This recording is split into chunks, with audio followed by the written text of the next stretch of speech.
being in crypto right now. And by that, I mean real crypto, decentralized crypto, not this centralized VC regulatory arbitrage casino stuff, but real decentralized crypto like we have in Cardano and a few other places inside crypto.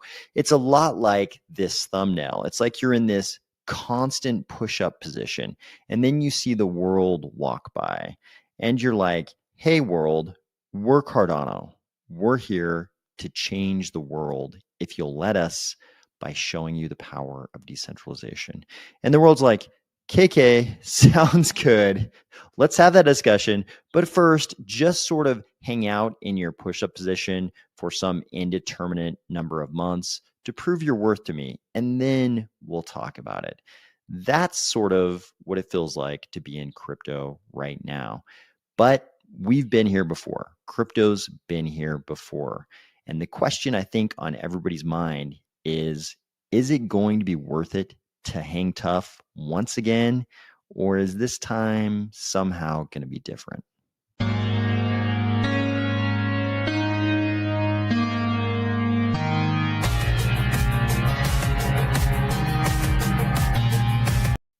If you absolutely refuse to hang tough, if you're the person luxuriating over by the pool, watching everyone else do push-ups, or if you're finding value in these videos, please consider delegating to the Army of Spies DRep address and the Army of Spies stake pool, ticker AOS.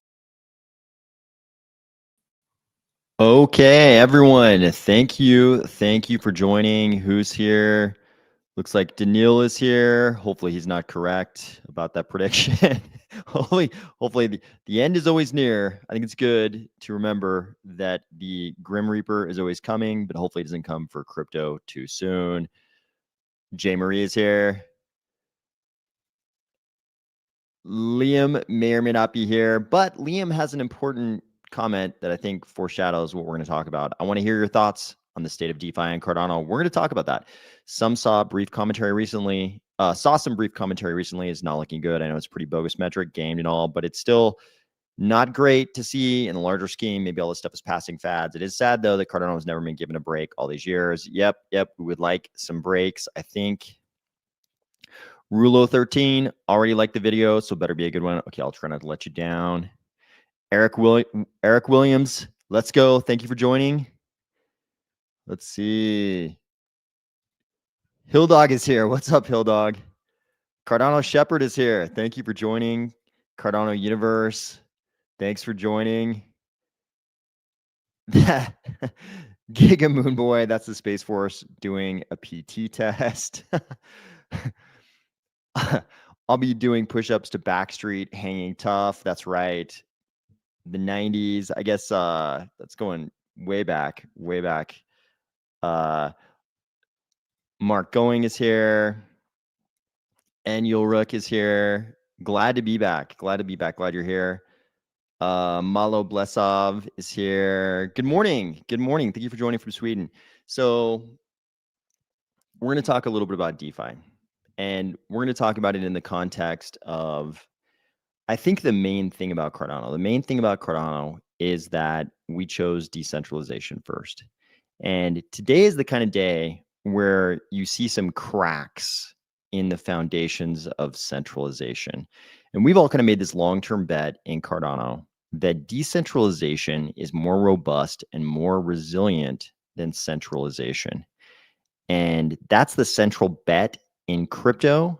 That's the central bet for sure in Cardano. Good morning, Emilio Shadi Curacao. Good morning. I know I butchered that name. I'm sorry, but good morning. Thank you for joining from Cyprus. Santa Rosa, California. Jose Cano, thank you for joining. Appreciate you guys being here. I think the central bet in crypto is that decentralization, and it's a long-term bet. And in Cardano, we just doubled down on that bet. And today's the kind of day where you start to see some cracks in the foundations of centralization, like this. This is the base status page, the Coinbase base network status page. And what did we see this morning? Yesterday, October 19th, no incidents reported. This morning, we are investigating a reduction in capacity. That was at 8:23 UTC. Then by 8:39 UTC, identified AWS as having a major outage that is affecting base infrastructure. And then later on, they said resolved 9:50. And then later on, they said base mainnet is experiencing high RPC and transaction inclusion latencies, as well as periodic inconsistencies in block production time. So maybe not so resolved. And then finally, 2107 UTC block building and RPC performance has returned to normal. So it looks like they thought it was resolved, then it wasn't so resolved, then it was resolved. This is kind of the story with centralized failures. When you have centralized points of failure, eventually you're gonna experience the downsides of those failures. Kristen Bowman, thank you for joining from Northwest Indiana. Glad to have you here. Cardano Universe, let class begin. Yeah, I think we're definitely all learning together. Hilldog, thank you for saying that. Appreciate it very much. So it wasn't just Base, though. I think we all saw the news today. It was a lot of different organizations, and we've got some things in crypto. And I'll just say, you know, the people who run some of these things are more than happy to don the robes of decentralization. They're happy to talk about decentralization when it's convenient. Brian Packard, good evening. Thank you for joining. Appreciate you being here. Almost everybody in crypto talks about decentralization, and we have some important infrastructure that turns out sometimes to not be so decentralized. Like this product. This is, I believe, a consensus product, Infura. We've talked about Infura before. We've talked about the fact that Infura maybe is not the most decentralized thing in the world. Infura, here on its website, infura.io, bills itself as Build, Scale, Disrupt, the world's most powerful suite of high availability blockchain APIs and developer tools, now part of MetaMask. And, you know, they've got a bunch of logos here: MetaMask, Uniswap, Coinbase, Reddit, OpenZeppelin, Brave, Compound, Polygon. Then down here, they say easily access major networks: Polygon, Unichain, Arbitrum, Optimism, Swellchain, Starknet, Avalanche, OpenBNB, Say. I think you get the idea. It's a lot of networks. Click this, you're going to find even more networks, I think. And what did the Infura status page say today? It said this: Polygon, Optimism, Arbitrum, Ethereum mainnet, API Infura, Linea, Base, all these things, outage after outage after outage. Started out the day investigating 7:16 UTC. We were aware of an outage of some of our Polygon, Optimism, Arbitrum, Ethereum, Linea, Base, bunch of things, endpoints. At the moment, the outage is limited to listing components. We are temporarily unavailable. We are currently investigating.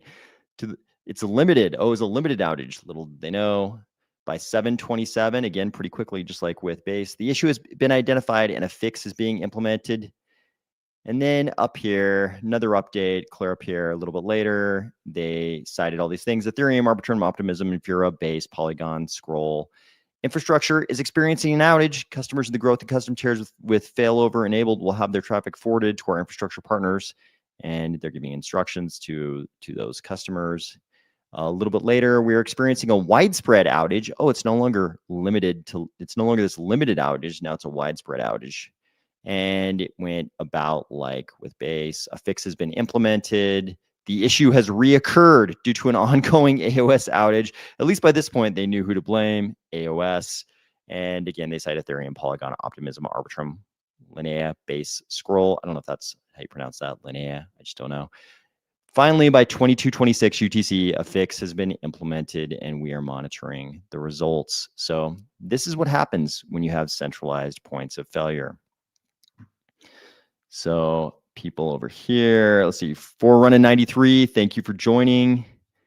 Seth Shepard, thanks for being here. Cardano will fix the internet. Who knows? I think it's a lofty goal, but a worthy one probably. But how did Cardano fare today is maybe a more important immediate question. So here we have a post from Marcus, who is involved in the Cardano ecosystem in multiple ways: stake pool, Cardano Foundation, data, trust, monitoring, adoption, fun. I like that. He threw fun on the end. definitely a Cardano enthusiast based on this. Today, 20th of October, many people noticed a slower internet and partially unavailable services due to a significant outage of AWS. How did this affect a global blockchain with many servers in AWS data centers? The monitoring metrics say not at all. The expected Cardano block density of 5%, one block approximately every 20 seconds, remained stable and did not leave the green area. Down below, he follows it up: for the sake of completeness, it must also be said that this AWS outage affected specific services, typical websites and services. In other words, it affected the connection between the requesting clients and the web servers, not the servers. The Cardano nodes at AWS had established connections to their peers and were able to continue using them without interruption. As a result, the Cardano blockchain was largely unaffected by this outage. Obviously, a very different circumstance than we saw with some of those other large networks. So what we see is the sort of regular cadence of things is that a lot of parties inside crypto decide to centralize. They'll just sort of decide to centralize. They know they have to come to some kind of arbitrary compromise, blockchain trilemma. We've got scaling / speed, decentralization, security, and the sort of modern trend, despite the foundations of crypto, the modern trend has definitely been to sacrifice on decentralization, to just sort of surrender decentralization in the name of scaling. And it's usually not a problem for those ecosystems until something like this happens. And this was actually pretty minor, even though this was like, top of front page news, basically in the entire tech community, both inside crypto and out, because there's so many outages. This was fairly minor, but it could have been more serious. And in fact, I hate to say this, it'd probably be better for Cardano if we had a more serious failure. If not just the US East 1 AWS had gone down, but if like all of AWS had gone down, it probably would have been better for Cardano. To make the point to everybody about decentralization, here's how much more decentralized than some other ecosystems we are. Here you see a post, and this is kind of the typical thing that happens in Cardano. This is the typical thing that we notice. This is like the discussion, the ongoing sort of dialogue between Cardano and the rest of the crypto space. But I think this is a really good example of it on a day when it matters. So this post is: if Cardano is worth 23 billion, what's Sui really worth? The gap between Sui and Cardano is turning into a full-blown market anomaly. One chain, basically says high volume, the other chain, less volume, and the market caps don't reflect that. And you can guess where this is going to go. He's going to talk a lot about volume on these individual chains, but volume is sort of accommodated just by one leg of the blockchain trilemma. So Dave of the Cardano ecosystem says this. First, very polite, he says, I like Sui and didn't really want to write this post, but here we are. And then he gets to the meat of it. So we talk a lot about the difference in decentralization, the delta in decentralization between other blockchain ecosystems and ours. But I think this really lays it out in a very palpable way, and people should understand this. He says, take validator participation, for example. So I think everybody realizes, in order for a blockchain to become as decentralized as Cardano, the architects of that ecosystem have to make some very deliberate decisions to make it easy to be involved in the ecosystem, including the validation of the ecosystem. So here he points out, to become, and I haven't double checked these numbers, I'm just taking them at face value. To become a Sui validator, you need around 30 million Sui staked, which is roughly 130 million USD at current prices. Now just ask yourself, how many current Cardano stake pool operators would be willing to be or able to be Cardano stake pool operators if it required $130 million? Obviously not very many. This is a deliberate choice. Certain architectural choices have led to this in Sui. Those were not choices that promoted decentralization. He says if that falls below about 15 to 20 million SUI, your validator is considered at risk of removal. That is before even considering the infrastructure costs, which are around $2,000 a month. And then he talks about Cardano infrastructure, stake pool costs. So it's not like Cardano just sort of lucked into its decentralization. The architects of Cardano made very, very deliberate choices to make it cheap and easy to run a validator in Cardano. And part of this has to do, a significant part of this has to do with the hardware requirements. The Cardano ledger takes up much less space than some other ecosystems. The hardware required to just do the compute part of it is much less expensive. As you can see from these numbers, much, much, much, much less expensive to run. And the sort of tokenomics of staking have been worked out. They've been architected, so it doesn't require over 130 million US dollars to run a validator. So let's see. Emilio says, so for ETH, could any slashing have occurred because of that outage? Oh, that's an interesting question. I haven't seen anybody talking about that, but I'm very curious. Very good question, Emilio. Cardano Universe says, I was still logged into Coinbase when shutdown occurred. My homepage with assets remained active. Okay, that's a good sign. That's a good sign. Good for Coinbase. I mean, let's face it.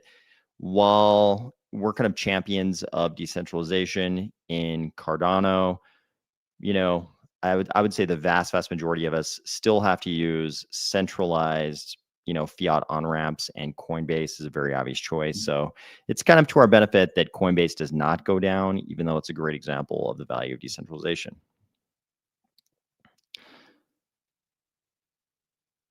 Let's see. Hilldog saying top 100 addresses in Ethereum held 35% of all wealth. These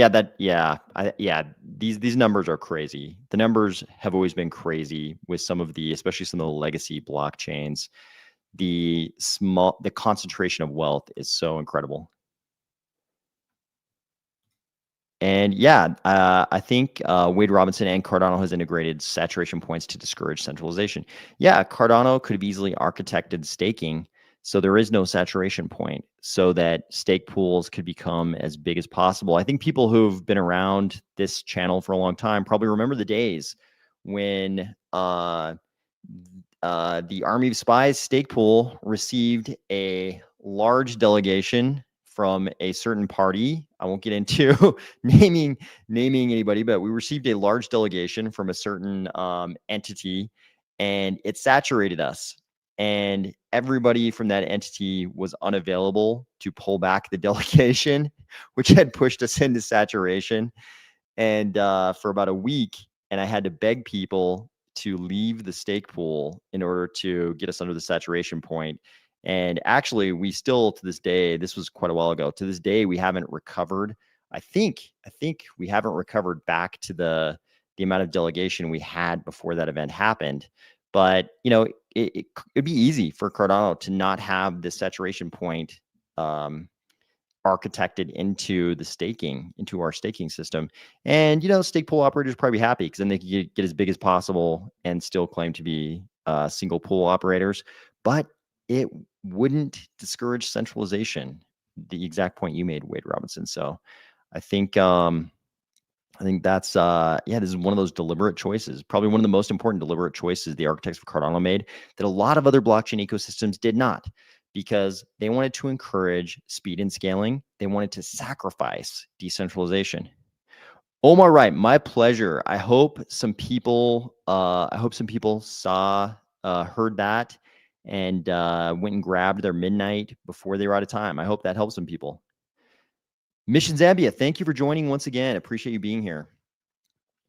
So it's this decentralization thing in Cardano is a very, very deliberate choice, and it's a result of some very deliberate and careful architectural decisions because they chose to put decentralization first. So on the topic of DeFi,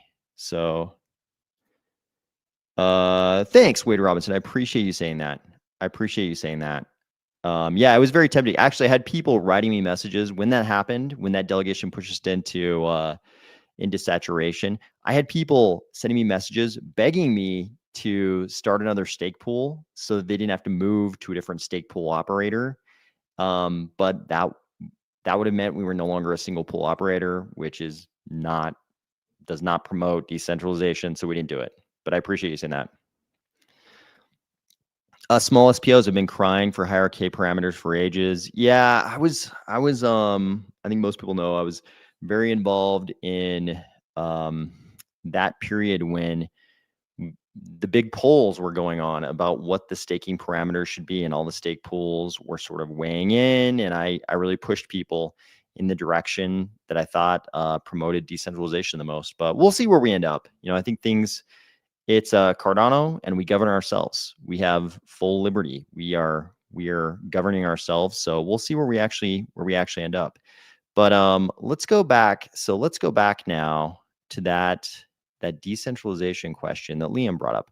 I want to hear your thoughts on the state of DeFi in Cardano. So I think the first question is, obviously Cardano never had first mover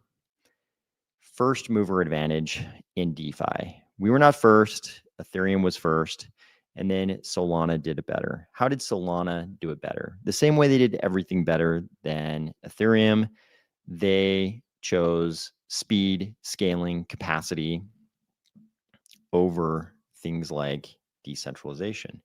So the second question I think you have to ask, though, is how important is DeFi? Is DeFi like the most important thing in crypto? Is that what crypto is? That the ultimate experience in crypto to have good DeFi platforms? Is that what we should be shooting for? Is that the ultimate goal in crypto? So I think I saw a post today that kind of puts this into perspective. So okay, check this out. Let's see, am I in the right spot? Okay, so here's a post from Cardano Yoda.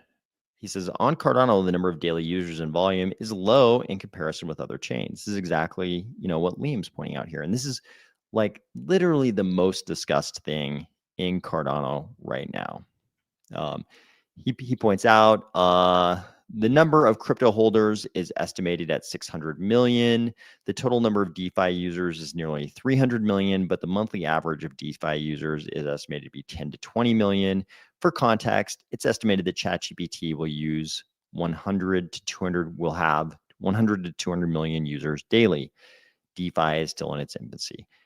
I think this is true. Something he posts down below here really puts this into perspective. He says, the best chart I found shows the number of daily trades per sector on Solana. So I think we can all say that Solana is sort of the model of sacrificing everything for speed and convenience.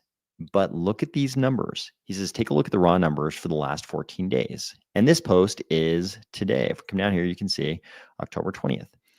So he says, take a look at the raw numbers. So we have DeFi at 15,000.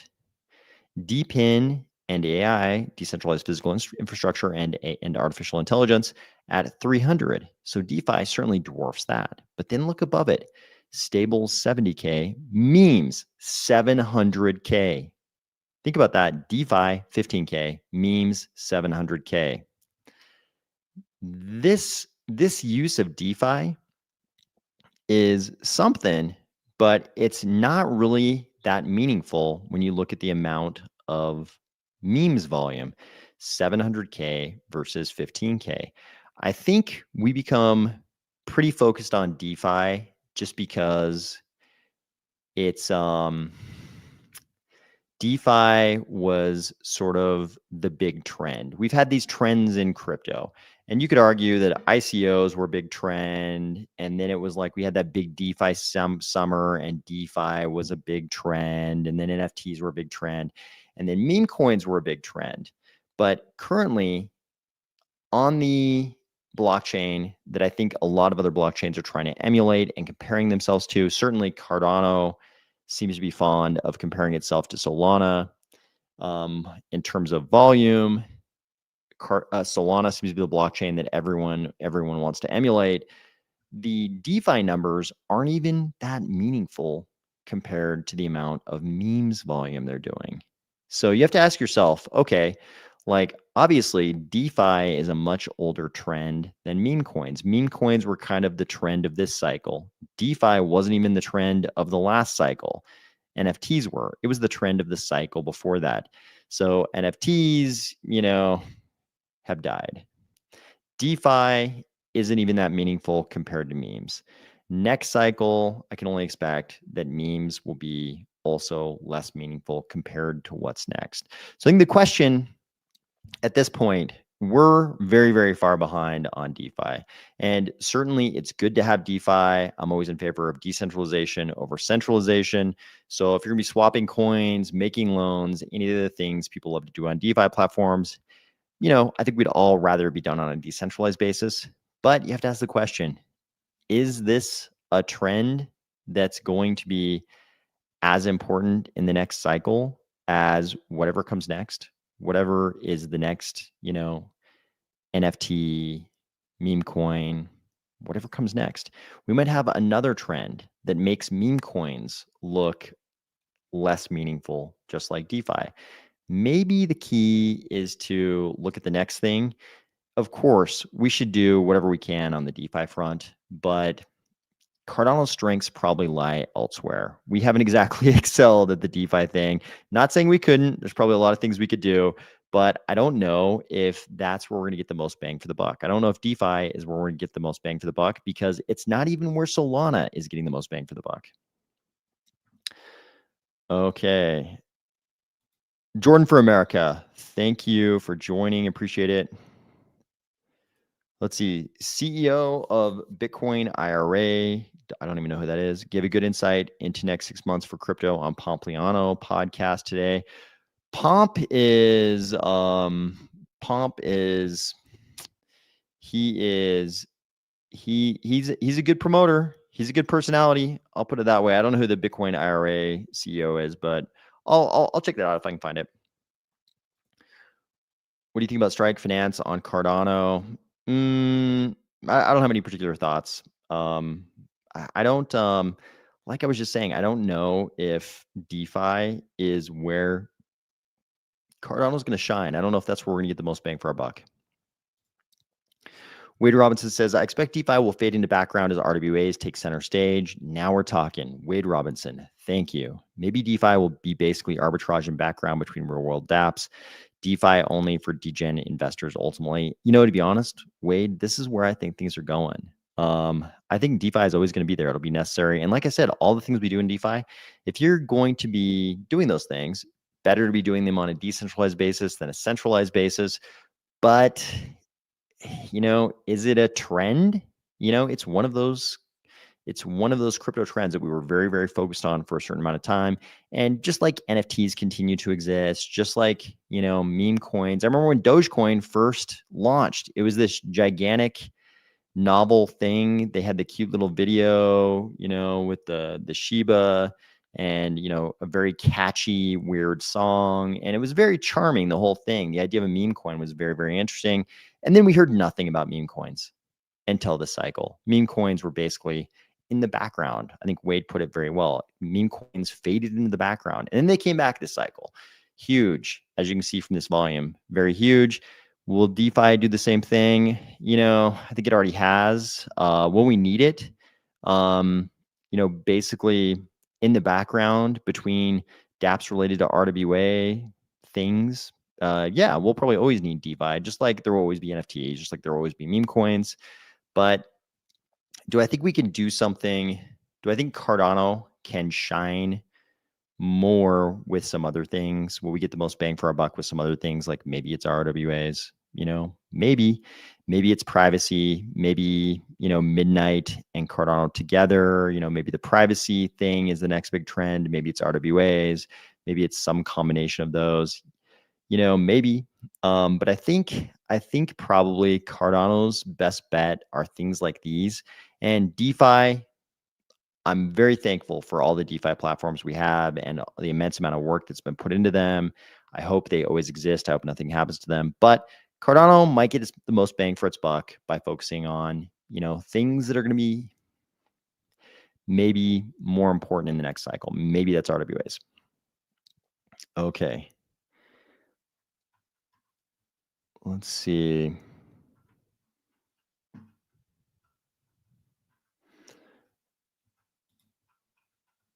Okay, let's see. Oh, okay. Sorry, we had a little system problem there. Did someone say AOS NFTs? Definitely no one said AOS NFTs. So I've mentioned this before. I've mentioned this recently on this channel. During the NFT craze, many people sent me messages asking me why I was not launching a 10,000 PFP NFT collection. And I did see a lot of people make shocking amounts of money doing that, but I felt like it was too extractive of the community. So I intentionally never did it. It would have been super easy to do. Many people did it, made a lot of money, but I felt like it was too extractive of the community when I really honestly believed that NFTs, those kinds of collections were going to go to zero. I felt like I would not have been comfortable with selling 10,000 of those to the Cardano community, believing that they were going to go to zero. Maybe if I didn't believe that, I would have been comfortable with it, but I honestly believe they were going to go to zero. So couldn't do it. Okay. We are still so early in crypto. People don't just get that. Yeah, this is really true. Fly over me, 7412. I saw this. I was in college. No, yeah, college. I was in college during the dot-com crash. And everyone was very excited about websites during the dot-com bubble. Everyone was very, very excited about websites. And we kind of knew that the future was going to be on the web. I remember it was when I was a freshman in the late 90s, in some kind of a comp sci class, I think. They had some kind of an intro comp sci class. They had us make a website. And that was the first website most of the people in the class had ever created. And we all knew the websites were going to be big. And then the dot-com crash happened and everybody said, websites are dead. And it would take a while. It would take a while after that for people to figure out how to monetize websites, like why websites were valuable. We all sort of knew that websites were important and valuable, but the market took a while to figure out why websites were going to be valuable. So I think it's the same thing with crypto. It's like decentralized crypto especially is obviously important and valuable, but we're kind of in that, that like late 90s phase before the markets have everything figured out. Yeah, we'll talk a little bit about Midnight in a second. Maybe not. I talked about it a little bit last night. TI6S, T16S, TI6S. I talked about it a little bit last night. I showed the timeline from the tokenomics paper, which I think is probably the thing that's on most people's minds right now. But yeah, Midnight's going to come up in just a little bit. The institutions are focused on ETFs and shifting focus to altcoin ones. I hope so. This government shutdown is not helping us, but I think we're all sort of waiting for Cardano related ETFs. Okay. Yes, RWA, Palmyra is doing a great job on that front. Nature's Nectar in Zambia sells their organic, certified, sustainable, traceable honey across the world in Palmyra Express. I love all the real world stuff. I love to see it. Palmyra is something I was very glad to see emerge in Cardano. I don't know too much about the actual inner workings of anything in Palmyra, but I'm happy whenever I see any real world stuff in Cardano. So I'm gonna actually look more into Palmyra and see what's going on. I'm definitely interested in any real world stuff in Cardano. Okay. It's our way to show appreciation for the content. I appreciate you being here. Okay. CEO of Bitcoin IRA. This is the Pomp interview. Mentioned Google search for Bitcoin has decreased dramatically, falling short of altcoins. Well, as an altcoin ecosystem, I think we love to see it. Cardano Universe, I believe the shift to alts is here. I hope you're right. I don't think any of us would mind it. I don't think any of us would be mad about it. I think we'd be okay with it. And so I thought this next item I thought was kind of interesting. So we feel like we have a lot of drama in the Cardano ecosystem, but it's good to remind ourselves it's not just Cardano, it's all of crypto. check this out. Here's a whole thread. Here's a whole thread about controversy and drama between ICP and SUI. This is great. If you thought we had, at each other's throats style drama in Cardano, just know it's all of crypto. So I'm just going to read you part of this so you understand the flavor of the drama going down here. And this is a post from yesterday. In January 2023, I met Dom from ICP, who's by far the most vapid, insufferable, and deluded narcissist I have ever met. And that's a tough competition after spending almost 4 years in crypto. And I shared with him what we're planning to build: zero trust, massively decentralized, sub-second latency MPC. He told me that we will soon realize that the math is impossible and there's no way to do that, and showed me some BTC Vault they were building at the time. And if you read through this, you'll see, obviously there's people with names like King ICP jumping in, and there's all kinds of arguing back and forth and drama. This is exactly the kind of stuff, we see in Cardano. This is actually sort of cross-chain. Those of you who like everything to be cross-chain, here you go, cross-chain drama. So this is all of crypto. I think anytime you've got competing visions of the future, which is what we've got in crypto, every blockchain ecosystem is basically a competing vision of how society should be economically ordered. I mean, that's what we're doing. We're all out here inventing new ways to economically order society in the future. And I think everybody's kind of, we're all kind of going in the same direction. It's sort of like, hey, how about a ledger with some level of decentralization? And then beyond that, we have totally different ideas of how much decentralization, what that ledger should look like, how it's going to work, all those things, how it's going to be validated.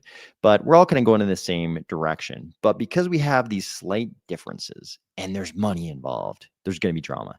No matter what, when you have competing viewpoints on what the future should look like and there's money involved, there's going to be a lot of drama. So I think it's normal and should be expected that there's a lot of drama cross-chain inside each ecosystem.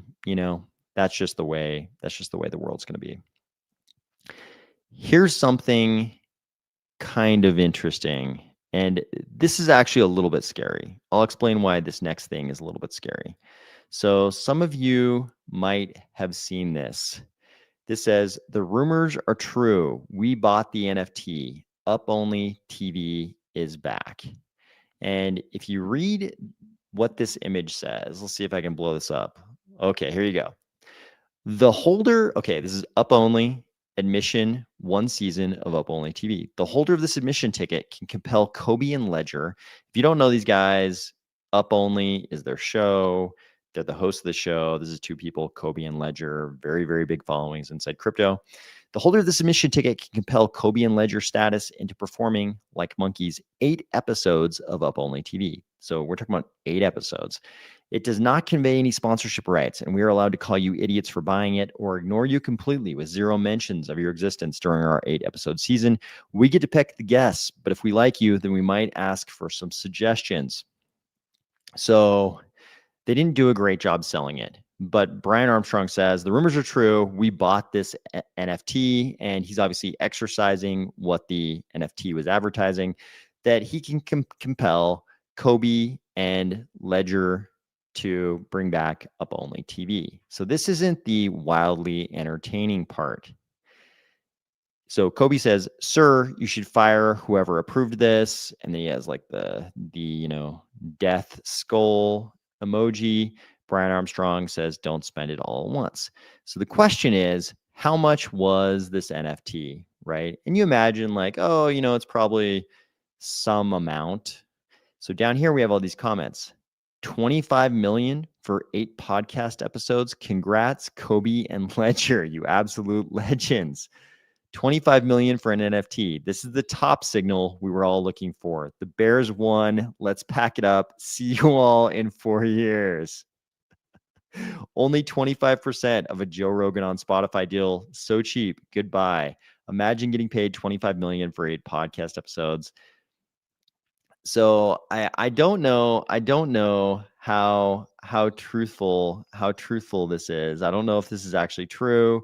if somehow Coinbase was willing to spend this immense amount of money just to bring back up-only TV, but it's scary. I mean, no matter what the actual number is, if that's the real number, it's scary. And even if it's a fraction of that, it's scary. And you could argue this is the kind of top signal, the kind of social top signal we've seen in past cycles. When when you see insane things like this, it's always it's kind of like always a bad sign. It's a sign that there's too much fervor, there's too much FOMO going on when things go for insane valuations. This is true of almost any market. So Coop to Scoop KC says, how do you get to decentralized fundraising? For example, sell shares of a private company and have the entire community to sell private assets to. So I think what you're saying is, how do we? So we obviously already have decentralized fundraising, depending on how you want to define decentralized. But we have fundraising in crypto where I'll call it permissionless fundraising. Like in a lot of those ICOs that went down, back in the old days, sort of pre the 2017, 2018 peaks, we saw these ICOs where pretty much anybody in the world could buy. Sometimes you needed a VPN, but that's like, whatever, a $5 per month issue. Sometimes you need a VPN, but pretty much everybody could buy these tokens in these ICOs permissionlessly. So it was sort of decentralized in that sense. And the big regulatory arbitrage that was going on there was that you didn't need to be an accredited investor. Normally in these very, very early stage ventures, you might have a friends and family round, and there might be, some normal people kind of sneaking in there somehow. But, largely these things, there's a lot of regulations that aim to limit those kinds of early stage venture investments to accredited investors, which you can just sort of, if you're not familiar with that term, you can just read that as like pretty rich guy.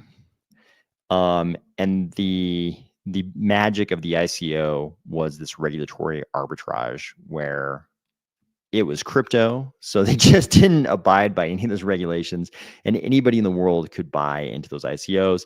And to some extent, that still goes on in Cardano. We have, not in Cardano, in crypto generally, we have all kinds of token offerings, NFT offerings, meme coin offerings, and largely anybody in the world can buy those. So we do have this sort of permissionless fundraising. I think here you're talking about, you might be talking about how do we turn the sell of shares? So you say the sell of shares of a private company. How do we make that decentralized? I think when you hear sort of TradFi guys talking about RWAs, one of the first things they mention is the tokenization of these types of securities. I mean, a lot of people who come from the TradFi space, who are crypto believers, one of the things they seem to believe the most in is the tokenization of all securities. So if we get the tokenization of all securities, then you're gonna have tokenization of things like this. So okay. So I don't, maybe somebody can confirm. Maybe somebody's looked at somewhere in this thread, somebody actually posted what looked like, an actual payment of 25 million in UCDC in stable coins, at least some kind of stable coins for this NFT in the amount of about 25 million. But maybe somebody can confirm this is real. It's crazy, and it's usually a bad sign when things like this are going on in the crypto space. But and this is also, I think, something that's on a lot of people's minds right now. So what's coming next in midnight? So here we have Cardano Yoda again saying, are you planning to participate in the scavenger mine phase, the night distribution? We talked about the timeline that's in the tokenomics paper for midnight last night, and how these different phases, how they sort of synchronize, or the sequence of these different phases at least. And it looks like Cardano Yoda is giving some serious information here. Up above, we have the Charles Parody account. He says, and so the questions down here are kind of like, what are the hardware requirements going to be to do the compute that's going to be required to actually earn some of these night tokens in this scavenger mine. And the Charles Parody account says, it's not computers, guys, it's coal. I'm sending you down into the darkness to dig for coal for me. You think you're getting tokens for free. And this to me kind of, I thought this was on point commentary, because we're sort of getting a lot from Midnight, and you sort of, it almost seems like too altruistic, right? Charles is giving night tokens to people in a lot of different ecosystems, Bitcoin, Ethereum, Solana, a lot of big ecosystems, but he's giving the most to the Cardano holders. So it almost seems too good to be true. Like, me personally, the amount of night that was claimable by me for my Bitcoin was tiny compared to the amount that was claimable by me for the ADA I held. So it almost seems too good to be true. So a lot of people are waiting to see how you know they're sort of waiting for the other foot to fall. Like, when do we get punished for these free distributions? And on top of the original free allocations, now there's this scavenger mine that's sort of like, you can use your computer to do certain things, solve puzzles, something, and you can get even more night, possibly, if you're able to successfully participate in the scavenger mine. So I think it's kind of on point commentary, because I think a lot of people are sort of waiting for the other foot to fall. Like, when do we find out? It's sort of like anytime you're getting anything free on the internet over the course of the last 2 decades, if you're getting something for free and it seems too good to be true, usually you're the product. So I think a lot of people are worried about this. I personally think it's really just Charles wanting to build his sort of legacy as a personality inside crypto. It's sort of like he built a top 10 blockchain ecosystem, a blockchain ecosystem that's been in the top 10 for a very long time, is the most decentralized, all the reasons that we think Cardano is good. And he, really largely from the rest of the crypto ecosystem, probably didn't get the credit for that he deserved, because, like I said, everybody's got beef, competing visions of the future, and everybody wants their vision for the future to be the true and correct one, not Cardano, not Charles's vision of the future. So he's not going to get the credit from the rest of the crypto ecosystem that he probably wants.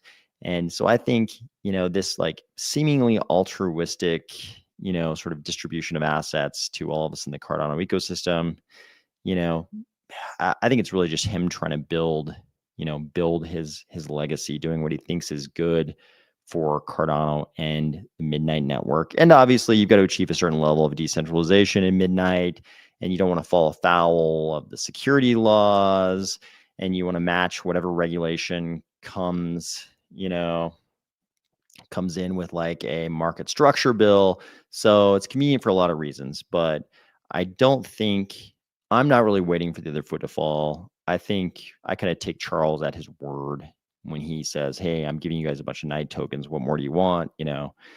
I think we're really just sort of getting a gift horse here that we don't need to look in the mouth. So, okay, it is early in the week, and the big news today was basically just the AWS outage. What else did people notice? So Cardano Universe says, what about Infinity Rising? What do you think about them being listed on Steam, rebranding, etc.? So I talked about this a little bit. I think it was a great rebrand. I think Cornucopias, while it's like a very charming name, I think it was a good rebrand. Infinity Rising sounds more like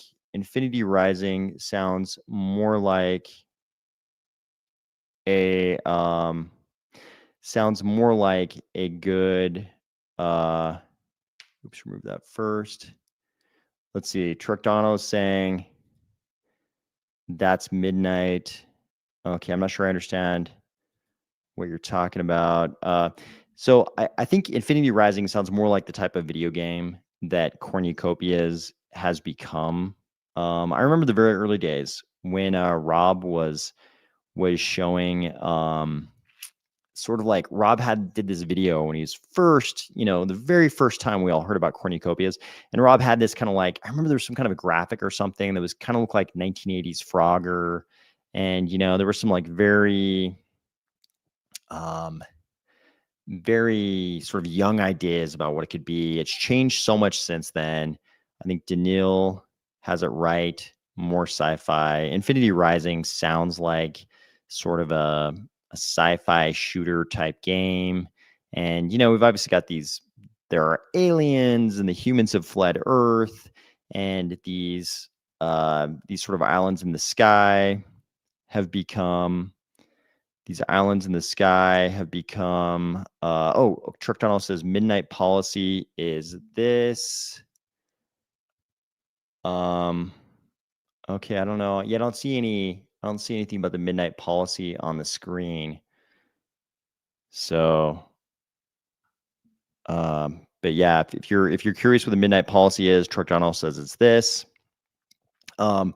So I think Infinity Rising is the right kind of name to market that to sort of the general public, to the gaming public, especially if you're going on Steam. Like, people on Steam are going to see cornucopias and think it's like a farming simulator or something like that, not the kind of sci-fi,